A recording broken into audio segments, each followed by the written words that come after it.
Eu sou a Karen, neuropsicopedagoga, e eu te ensino a começar os seus atendimentos e viver de neuropsicopedagogia.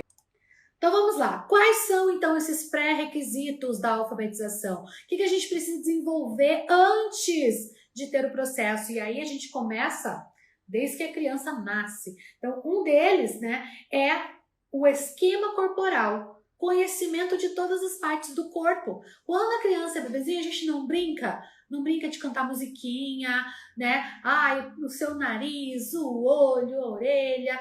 Então, é importante, parece bobo, mas é importante a gente ajudar a criança a reconhecer todas as partes do corpo. O esquema corporal, essa compreensão de si, do seu corpo, é pré-requisito para a alfabetização.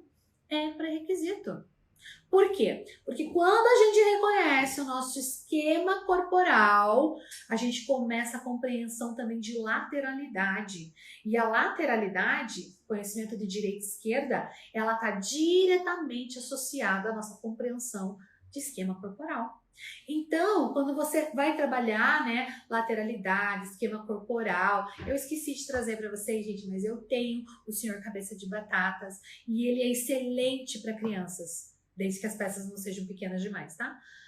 Ele é excelente para a gente trabalhar isso, trabalhar esquema corporal. Musiquinha, aquela musiquinha, cabeça, ombro, joelho e pé, esquema corporal. A musiquinha, tem uma musiquinha que eu acho que é da palavra cantada, que é da formiguinha, A formiga é tão ligeira que belisca o seu pé, do pé pula pra cabeça, vai fazendo cafuné, A pulguinha, é pulguinha, gente, é pulguinha, A pulguinha é tão ligeira, pula logo pra barriga, e a gente vai contando. Tudo é uma brincadeira, você quer ser minha amiga. Eu não me lembro o resto, mas da barriga pro bumbum, do bumbum pro braço, do braço da perna pra cabeça. Enfim, é esquema corporal. É trabalhar o lúdico com a criança a partir de música. E aí, lembra que a gente está trabalhando linguagem, repertório, associação direta, reconhecimento de partes do corpo, lateralidade, movimento, espaço. Então, gente, é muito importante, tá? Percepção visual. A criança, até os 5 anos de idade, ela tem que ter o desenvolvimento da sua percepção visual. O sapo não lava o pé também, tô colocando aí as musiquinhas. A percepção visual, ela tem que reconhecer formas geométricas, retângulo, quadrado, retângulo, quadrado, triângulo, círculo. Eu não tenho tudo aqui, gente, aqui, nas minhas coisas de material de escritório, mas a gente tem que mostrar, ela tem que ser capaz de reconhecer.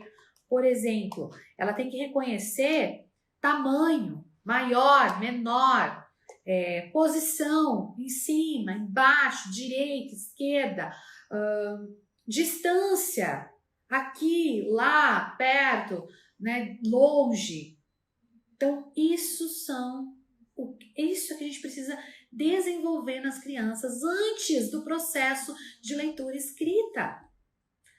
Percepção auditiva, lembra lá que nessa fase de pré-operatório, maior desenvolvimento cognitivo é da linguagem. Então a gente precisa estimular a linguagem, a percepção auditiva. Por quê? Porque a percepção auditiva vai nos ajudar a discriminar sons de fala, ruídos, sons de música, instrumentos musicais, voz humana, voz de animal. Tem um monte de musiquinha, que a gente, por exemplo, aquela mais conhecida de criança, que é a do fazendeiro. Seu lobato tinha um sítio, e lá no sítio tinha um cachorro, e era au, au, au pra lá, e era au, au, au pra cá, e era au, au, au pra todo lado, O que a gente está fazendo aqui?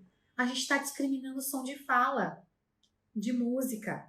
O que é fala? O que é compreensível? O que é a fala humana? Né? A música. Seu lobato tinha um sítio. Ia, ia. É música, não é som de fala. E lá no sítio tinha um cachorro. Ia, ia. Era au, au, au pra lá. O que é au, au? É a fala do cachorro. Distinção. É uma outra percepção, uma discriminação auditiva. Né? Então a gente tem que estimular isso nessas crianças de 2 a 6 anos de idade, que elas estão no estágio de pré-operatório. Então, assim, e fazendo isso, a gente está desenvolvendo a percepção auditiva, ampliando o desenvolvimento da linguagem. Que mais? Verbalização de palavras. Então, fazer as crianças articularem palavras, nomearem as coisas, mesmo que você saiba o que ela quer. Mesmo que ela tá olhando aqui a caneca, ela quer água. Você sabe que toda vez que ela vem com aquela caneca, ela quer água. Pergunte. Mas o que você quer? É água? E aí, faça-lhe falar água. Sim, é água. Porque a gente vai desenvolver os sons de fala, tá? E é muito importante. A escrita e a leitura, elas dependem do som de fala, da discriminação auditiva. Eles dependem da nossa fala. Por quê? Se eu falo H ao invés de água, eu vou escrever H. Eu vou buscar uma forma de escrever H.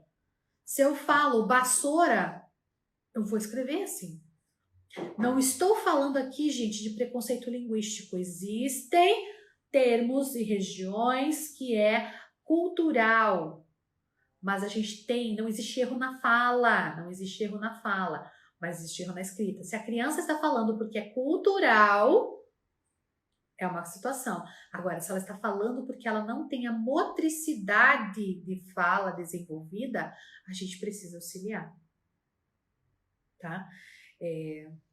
E a praxia, né? Desenvolvimento da praxia auditória, praxia ideomotora, visoconstrução, são os pré-requisitos da alfabetização. E aí, para a gente finalizar, eu quero mostrar para vocês um instrumento de avaliação que pode ser usado tanto na neuropsicopedagogia clínica quanto na neuropsicopedagogia institucional, como, né, triagem, porque o neuropsicopedagogo institucional não faz avaliação. É o IAR, que é o instrumento, né, de avaliação do repertório básico para a alfabetização, tá? Então, o IAR, você tem um manual de avaliador, tá? Você vai aplicar, então, para crianças que estão já na fase da alfabetização, mas que não conseguem se alfabetizar. Por quê? Porque quando você aplicar esse instrumento, você vai identificar qual desses pré-requisitos que essa criança não alcançou, que essa criança ainda não tem, tá? A habilidade. Então, você vai ter esse instrumento, ele é um instrumento bem barato, tá, gente? Bem barato. Você compra os cadernos aqui separados. Então, é um manual do avaliador, esse aqui é para você profissional, e é um caderno de respostas.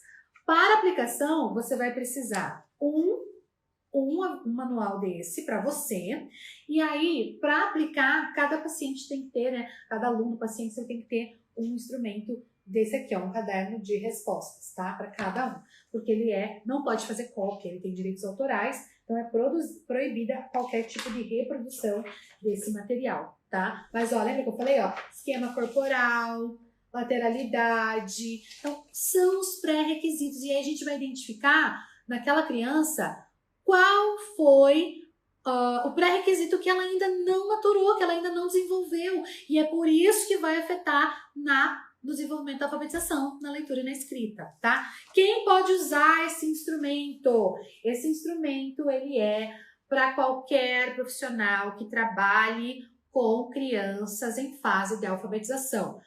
Professores, pedagogos, psicólogos, terapeutas ocupacionais, fonoaudiólogos, neuropsicopedagogos, psicopedagogos podem utilizar, porque ele não é um instrumento restrito da psicologia e ele pode ser utilizado, a aplicação dele pode ser feita tanto individual quanto em grupo, tá? Tanto individual quanto em grupo, e você vai realizar então essa sondagem, essa avaliação, essa triagem dos requisitos básicos da alfabetização de uma criança, tá? Onde adquirir, gente? Nos mais diversos lugares que vendem esse tipo de material.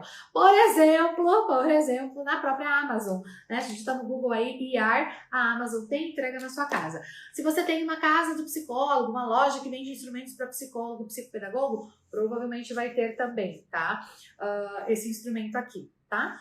Então, vocês podem adquirir, ele não é um instrumento caro, tá? O custo-benefício dele é bem acessível. Eu acredito que os 2 caderninhos ficam menos de R$30, tá? Eu acho que é 15, 13 cada um, por aí, tá bom? Às vezes tem promoção, então fiquem de olhos. Mas é importante, se você vai trabalhar com essa faixa etária de alfabetização, esse é um instrumento que você precisa conhecer e aplicar, tá bom?